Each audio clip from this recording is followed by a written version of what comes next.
Opa, tudo bem? Muito prazer, eu me chamo Mário Kamimura, sou advogado, especialista em planejamento patrimonial da família, tá? Eu tenho falado sobre holding familiar e neste vídeo eu quero falar sobre a cláusula de impenhorabilidade dentro desse sistema que nós montamos chamado holding familiar. Bom, a cláusula de impenhorabilidade ela é extremamente poderosa e inclusive perigosa a ponto de causar danos a terceiros, a credores. Então é preciso tomar muito cuidado com essa cláusula, mas no final, até o final do vídeo eu vou esclarecer muito bem isso para vocês. Bom, o que é a cláusula de impenhorabilidade? Tá? Ela está prevista no nosso Código de Processo Civil, portanto uma norma processual, tá? Especificamente ali no artigo 833, que diz assim: são impenhoráveis os bens inalienáveis, os bens, os declarados por ato voluntário, não sujeitos à execução. E o que isso quer dizer? Que você pode declarar que aquele bem não estará sujeito à execução, e isso é o mesmo que dizer, olha, esse bem é impenhorável. Só para situar vocês, quando acontece um cumprimento de sentença, uma execução, o juiz ele pode determinar a penhora de determinado bem, tá? E depois de feita aquela penhora, aquele bem vai ser alienado judicialmente para que os frutos, os valores auferidos com aquela alienação judicial pague o credor, tá? Bom, feito esse contexto, como a jurisprudência ela tem se posicionado a respeito disso? Quando eu falo jurisprudência, são aquelas decisões de segunda instância, do STJ, né, dos tribunais superiores. A resposta é que todos têm respeitado essa norma. Eu não encontrei ainda registros de decisões que tenham desrespeitado essa cláusula de impenhorabilidade, inclusive na Justiça do Trabalho, tudo bem? Mas o que nós precisamos entender? Nós precisamos entender que o beneficiado nessa história não é o herdeiro, tá bom? Aliás, é uma limitação ao herdeiro, porque nesta fase de cumprimento de sentença, pode bem o herdeiro nomear bens dele para a penhora, tá? Ele mesmo nomeia bens à penhora. Ou seja, talvez tenha um dinheiro lá guardado no banco, ele não quer que aquele dinheiro vá embora, ele vai lembrar daquela doação de algo que está distante ainda, né? Porque é um planejamento sucessório. Falar, quer saber, eu vou doar essas cotas que eu tenho aqui, né? Esses bens que eu tenho aqui, afinal eu não vou ter acesso agora a ele mesmo e o meu dinheiro vai ficar lá na minha conta. Então veja que é uma proteção, tá? Para aquele que doou, né? E uma limitação para aquele que recebeu a doação, ou seja, o herdeiro. Então ele não poderá nomear esses bens à penhora.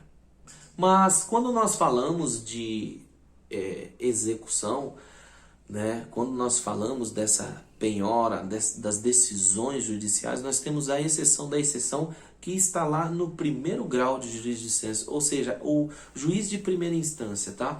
Alguns têm decidido que é necessário ter a publicidade desse ato.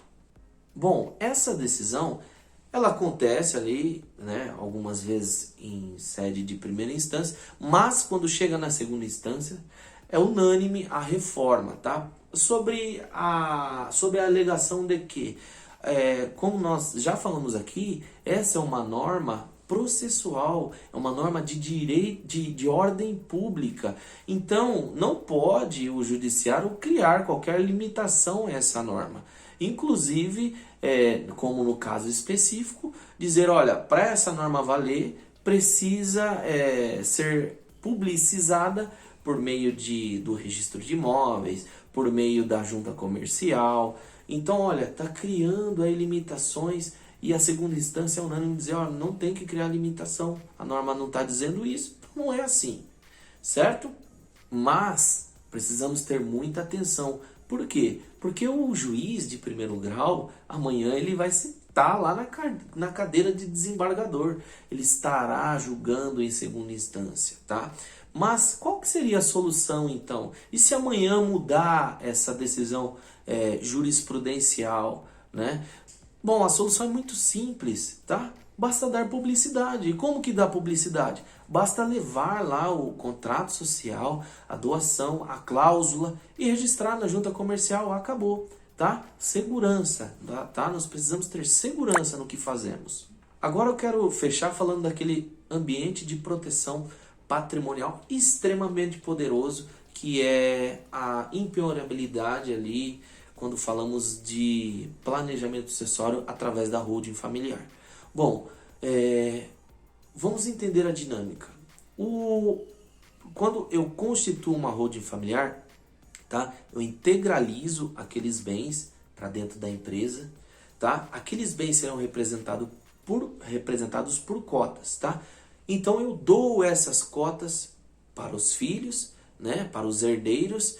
E essas cotas, essa doação, ela vai ter diversas cláusulas. Dentre essas cláusulas, vai ter aquela cláusula de impenhorabilidade. Bom, então nós criamos um ambiente de dupla proteção, tá? Se por um lado, se o filho for executado em uma ação, não poderá de forma alguma essa execução, né, vir dela uma penhora e recair sobre essas cotas, sobre esses bens da holding familiar. Por quê? Porque está gravado lá a impenhorabilidade. Do outro lado, o patriarca, a matriarca, aquele que está fazendo esse planejamento, talvez você, se sofrer um revés financeiro e vier a ser executado em uma ação e vir sobre você penhora, esses bens também estarão protegidos. Por quê? Essas cotas já não serão mais suas. Elas serão doadas para esses filhos. Então, a holding familiar, ela cria um ambiente de dupla proteção, tanto da parte do patriarca ou da matriarca, quanto do herdeiro que recebeu por doação aquelas cotas. E isso é tão poderoso que é preciso sim tomar muito cuidado para não cometer uma fraude contra credores, para não cometer uma fraude à execução. Lembrando que quando nós falamos de fraude, isso tem que tomar muito cuidado, porque sim, se houver fraude, você perde todo esse ambiente de proteção que lhe é dado, lhe é criado através de todo esse planejamento. Bom, é isso que eu queria falar com vocês hoje. Muito obrigado e até o próximo vídeo. Até lá!